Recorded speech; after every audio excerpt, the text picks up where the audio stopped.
TL Travelers, and welcome to or welcome back to the TL Travel YouTube channel. If you are new here, welcome to the family. Here on this channel, I share all of my travel tips, tricks, adventures, and talk a little bit about how I work from home, work remotely, and yeah, recently I've been working on my work-life balance. So if you missed my last video, I shared a little bit about how my New Year's resolutions are going. I'll link that above and below. But one of those resolutions was to really work on maintaining the work-life balance that I established last year.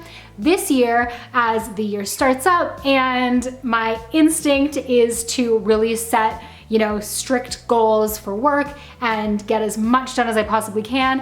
And I want to just step back and make sure that I'm doing that in a way that is going to not burn me out, and that's good for my mental health. So if this is the type of content that interests you, feel free to hit that like and subscribe button. It'll really help me out. And let's just jump into my 5 top tips for maintaining a healthy work-life balance from my experience so far. So my number 1 tip is going to be to make your workspace work for you. So if you work from home like me, that might mean getting a nice comfy chair that is ergonomically correct. Is that the right word? And a laptop stand and things that are going to make working comfortable for you. Also, I like to add some really personal elements to my office. I put travel pictures around and things that just really make me want to be in that space. I find personally, if the space that I'm working in feels really kind of cold and uninteresting and I don't want to be in there, I'm less likely to be in there. Now, my second tip is really what helps to put that balance there when it comes to being in your workspace.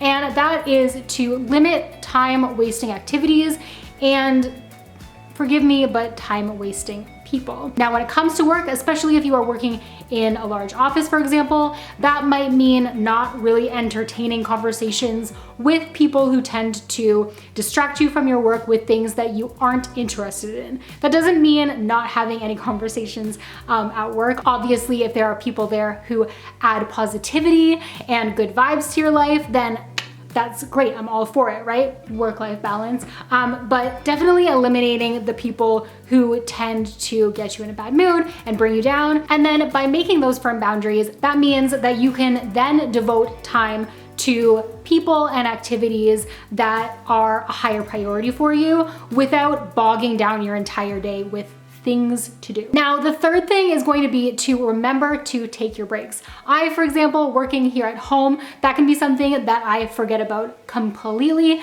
throughout my day. I'll get up in the morning, bring my coffee downstairs and get started on work. And I might not look up from my desk until, 6 p.m. if I get really, really into a project. Remembering to take breaks and rest is going to do wonders for just your mindset and for yourself. And if you are the type of person who works at a computer, whether that be at home or in an office, make sure you're taking some time in that 15 minutes to stretch, whether that means just getting up and walking around, rolling those shoulders back and focusing a little bit on that posture, because nothing can make you feel worse in your spare time than dealing with all of the injuries triggered during your work time. My 4th tip is to prioritize your hobbies and schedule them if you need to. So for me, for example, if I decide that I want to read a specific book this week, just as an example, I will write in my calendar the time that I'm going to set out to relax and enjoy my book. Now, for some people that might seem like overkill, but for me, who used to have a really difficult time balancing work and life, because when I would sit down to read, for example, my mind would be on, okay, well, during this time though, I could be doing this, and this downstairs in my office and completing this project, and then I wouldn't do the hobby thing.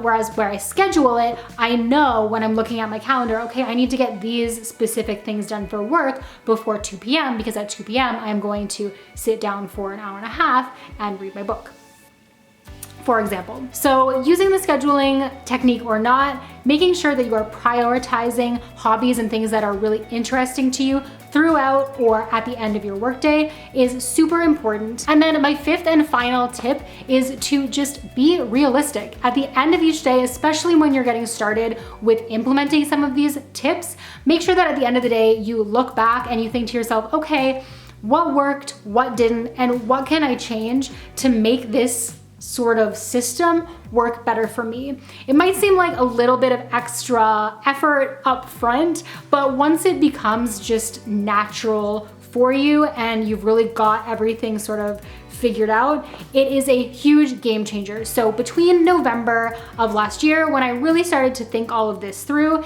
and the start of this year, now I have found some huge benefits in using these little techniques that have been shared with me along the way. If you can relate, I would love to hear about it in the comments down below, and feel free to share some tips and tricks for work-life balance and just like a happy work life that have worked for you, because yeah, I would love to hear about them. And I really would love for this video to be a bit of like a safe space for people to just chat and share their experiences, should they have any, and just like get some ideas for how they too can feel a little bit better this year. So all of that said, I am done my rambling now. Thank you so much for tuning in and checking out this video. If you enjoyed this content, be sure to hit that like and subscribe button. I would love to see you back. And until I see you guys in my video next Sunday, stay great, travel safe, and I will see you then. New adventures coming soon. Bye guys.